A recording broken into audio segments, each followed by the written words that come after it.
Hi, welcome to my channel Fitty 50. இன்னைக்கு நம்ம fresh சீரீஸ்க்கு வந்திருக்கோம். 15th சீரீஸ் டே 1 கீழ் உடம்புக்கான எக்ஸசைஸ் தெரிஞ்சுக்க போகிற நாள். தீபாவளி முடிச்சாச்சு, 3-4 நாள் மழையும் கொண்டாடியாச்சு. ஸோ இன்னைக்கு ஃப்ரெஷ்ஷாக நம்ம எல்லாரும் எக்ஸசைஸை பிரேக்கே இல்லாமல் அடுத்த 2 மாதம் பண்ண போகிறோம். ஏன்னா நியூ இயர் வருது, அதுக்குள்ளேயும் உடம்ப நல்லா ட்ரிம் பண்ண போகிறோன்னு ஒரு டிட்டர்மினேஷனோட பண்ண ஆரம்பிக்கலாம். ஸோ அதனால் இன்னைக்கு ஒரு டிஃபிகல்ட்டான எக்ஸசைஸ் கொண்டு வந்திருக்கேன். என்ன எக்ஸசைஸ்ன்னு கேட்டிங்கன்னா ஃபோல்டர்ட் ஸ்குவாட்ஸ். அது என்ன ஃபோல்டர்ட் ஸ்குவாட்ஸ்னா, உடம்ப நம்ம எப்பயுமே ஸ்குவாட்ஸ் பண்ணும்போது நிந்தா மாதிரி உட்காந்து எழுந்துக்கிறோம். இந்த எக்ஸசைஸ்ல உடம்ப மடிச்சு வச்சே ஸ்குவாட்ஸ் பண்ண போறோம். அதுதான் ஃபோல்டட் ஸ்குவாட்ஸ். ஏற்கனவே நம்ம சிம்பிள் வெர்ஷன்லாம் பார்த்துருக்கோம். அதாவது மினி ஸ்குவாட்ஸ் பார்த்துருக்கோம், ரெகுலர் ஸ்குவாட்ஸ் பார்த்துருக்கோம், டீப் ஸ்குவாட்ஸ் பார்த்துருக்கோம். அது தவிர்த்து போன வாரம் சைட் ஸ்குவாட்ஸ், சுமோ ஸ்குவாட்ஸ் பார்த்துட்டோம். இந்த ஸ்குவாட்ஸ் கொஞ்சம் கஷ்டமான வேரியேஷன் தான். ஆனால் ஏற்கனவே இதெல்லாம் பண்ணிட்டே இருந்தவங்களுக்கு ஈஸியாக தான் அமையும். ஃபர்ஸ்ட் நான் பண்ணி காமிக்கிறேன், பாருங்க. அதுக்கப்புறம் நீங்களும் ப்ராக்டிஸ் பண்ணுங்க. முடிச்சதுக்கு அப்புறம் இதோட பெனிஃபிட்ஸ்லாம் சொல்றேன். Okay, stay tuned. இந்த ஃபோல்டட் ஸ்குவாட்ஸ் பண்றதுக்கு முன்னாடி கொஞ்சம் வார்ம் அப் பண்ணுங்க, இல்லைன்னா வராது. சரியா? ஸோ இந்த ஹிப்பை கொஞ்சம் மொபிலைஸ் பண்ணிடணும். முட்டி, கால், பாதம் எல்லாமும் சேர்த்து தான். ஃபர்ஸ்ட் நீங்க யூஷுவல் ரொட்டேஷன்ஸ், ஹிப் ரொட்டேஷன்ஸ் பண்ணிக்கோங்க. ஒரு 8 தடவை ஒரு பக்கமும், அடுத்த பக்கம் ஒரு 8 தடவை. இது பண்ணாம பண்ணீங்கன்னா ஃபர்ஸ்ட் ட்ரை பண்றவங்களுக்கு வராது. ஓகே, நான் ஒரு சிம்பிளா 5 தடவை பண்ணி காமிச்சிடுறேன். நீங்க ஒரு 8லேருந்து 10 தடவையாவது பண்ணிக்கோங்க. ஓகே, ஸோ ஹிப் ரொட்டேஷன்ஸ் பண்ணிட்டோமா? அடுத்தது நல்லா ஹிப்பை திறந்து விடுறதுக்கு ஹர்டில்ஸ் தாண்டுற மாதிரி, அதாவது இங்க ஏதோ ஒரு குழா போறது, எப்படி தாண்டுவீங்க அப்படி நினைச்சுக்கோ. பாருங்க, ஒரு 8லேருந்து 10 தடவை பண்ணுங்க. நான் ஒரு 5 டைம்ஸ் பண்ணி காமிக்கிறேன்.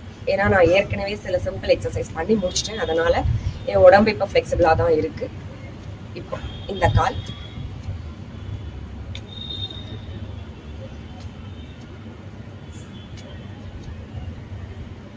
ஓகே. இப்போ கால் முட்டிக்கு ஆப்போசிட் டைரக்ஷன்ல. இப்போ ஆங்கிள்ஸும் பண்ணிக்கலாம். பக்கத்துல சப்போர்ட் இருக்கிறதால பிடிச்சிட்டு பண்றேன். உங்களுக்கு எப்படி வசதியோ அப்படி பண்ணிக்கோங்க. Clockwise, anticlockwise. இப்போ இந்த கால், ஓகே. இப்போ ஆப்போசிட் டைரக்ஷன்ல. ஓகே, இப்போ உடம்ப ஸ்லைட்டா பெண்ட் பண்ணுவோம். எவ்வளவு தூரம் போக முடியுமோ போங்க. டச் பண்ண முடியறவங்க டச் பண்ணிக்கோங்க. ஏன்னா இது இம்பார்ட்டன்ட் ஸ்டெப். இப்படி பண்ணிட்டு தான் நம்ம ஸ்குவாட்ஸ் பண்ண போறோம். ஃபோல்டு பண்ணிட்டு, உடம்ப ஃபோல்டு பண்ணிட்டு பண்ணணும்.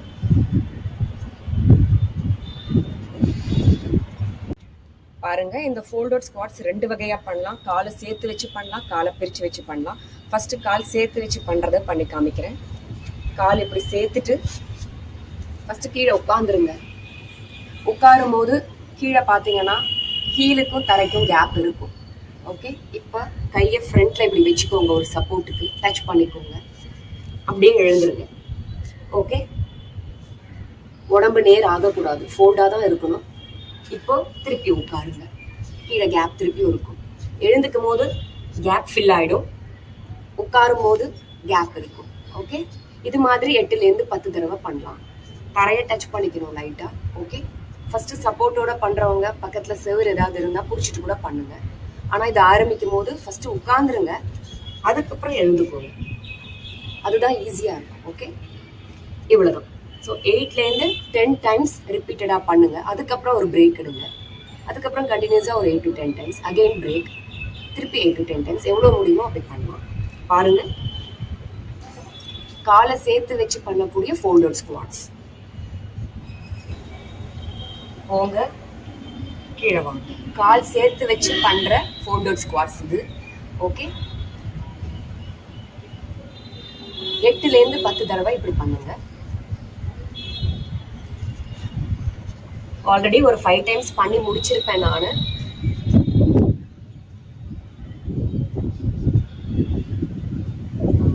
உட்காரும் போது பாத்தீங்கன்னா கீழே கேப் இருக்கணும், எழுந்துக்கும் போது கேப் ஃபில் ஆயிடும். முடிச்சுக்கலாமா? ஓகே, இப்போ அடுத்த வேரியேஷன் காலை வைடா வச்சுட்டு ஃபோல்டட் ஸ்குவாட்ஸ் பண்றது பார்க்கலாமா? காலை இப்படி ஆங்கிள்டா வச்சுக்கோங்க. உட்காந்துட்டு அவ்வளவுதான். தரையை லைட்டா டச் பண்ற மாதிரி எழுந்து இறங்குங்க. 3, 4 5 6 7 8 9 10. அவ்வளோதான், முடிச்சிட்டோம். இது முடிச்சதுக்கப்புறம் அப்படியே போயிடாதீங்க, சில ஸ்ட்ரெச்சஸ் பண்ணணும். இல்லைன்னா தைஸ் எல்லாம் வலி எடுக்க ஆரம்பிச்சிடும். நாளைக்கெல்லாம் பயங்கர வலி இருக்கும், எக்ஸசைஸ் பண்ண முடியாமல் போயிடும். ஸோ பாருங்கள், ரெகுலராக பண்ண வேண்டிய காலை மடித்து வைக்கக்கூடிய இந்த ஸ்ட்ரெச் பண்ணுங்கள். 10 செகண்ட்ஸ் ஹோல்ட் பண்ணிக்கோங்க. நல்லா இழுத்து இந்த ஹீல் வந்து பின்னாடி டச் ஆகும், அது மாதிரி பண்ணணும். சைடில் காமிக்கிறேன். ஓகே, நல்லா இழுத்து மடித்து காலை கொண்டு போய் பேக்கை டச் பண்ணுற மாதிரி வைங்க. ஓகே, 5 தடவை பண்ணுங்க. அடுத்த ஸ்ட்ரெச்சு காலை ஃப்ரண்ட்ல மடிக்கணும். பாருங்க. ஓகே, நல்லா அழுத்தி விடுங்க. நல்லா செஸ்ட் கிட்ட கால் வரணும். அதே இடத்துல நிறைய நேரம் ஹோல்ட் பண்ணிக்கணும். அப்புறம் கீழே விடுங்க. அதே மாதிரி தான் இந்த காலும். நல்லா ப்ரெஸ் பண்ணி இழுத்து வச்சுக்கோங்க. ஓகே, இது மாதிரி 5 தடவை பண்ணி முடிங்க. இதோட உங்களோட ஸ்ட்ரெச்சஸும் முடியும். இப்போ இதோட பெனிஃபிட்ஸ் தெரிஞ்சுக்கலாமா? என்னென்ன பெனிஃபிட்ஸ்ன்னு கேட்டிங்கன்னா, இது கீழ் உடம்பை நல்லா பலப்படுத்தக்கூடிய எக்ஸசைஸ். பார்த்தீங்கன்னா இந்த இடத்துலேருந்து கீழ் வரைக்கும் எல்லா மசில்ஸ்லையும் நம்ம ஒருமிச்சு செயல்படுத்த வைக்கிறோம் இல்லையா?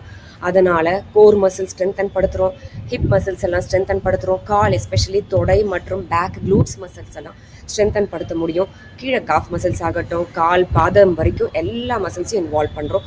ஓவராலாகவே கீழ் உடம்பு ஸ்ட்ரென்தன் ஆகும். ஃபுல் பாடியே ஸ்ட்ரென்தன் பண்ணக்கூடியது இது, பர்டிகுலர்லி கீழ்ப்பகுதி. இது தவிர்த்து இவ்வளோ ஜாயின்ஸும் இன்வால்வ் பண்ணுறோம். ஹிப்பில் இருக்கிற ஜாயின்ஸ், கால் முட்டியில் இருக்கிற ஜாயின்ஸ், அது தவிர்த்து ஆங்கிளில் இருக்கிற ஜாயின்ஸ், இவ்வளோ ஜாயின்ஸையும் மொபிலிட்டி அண்ட் ஃப்ளெக்சிபிலிட்டியை அதிகப்படுத்துகிறோம். மெயினாக இந்த எக்ஸசைஸால் கால் முட்டிக்கு ரொம்ப நல்லது.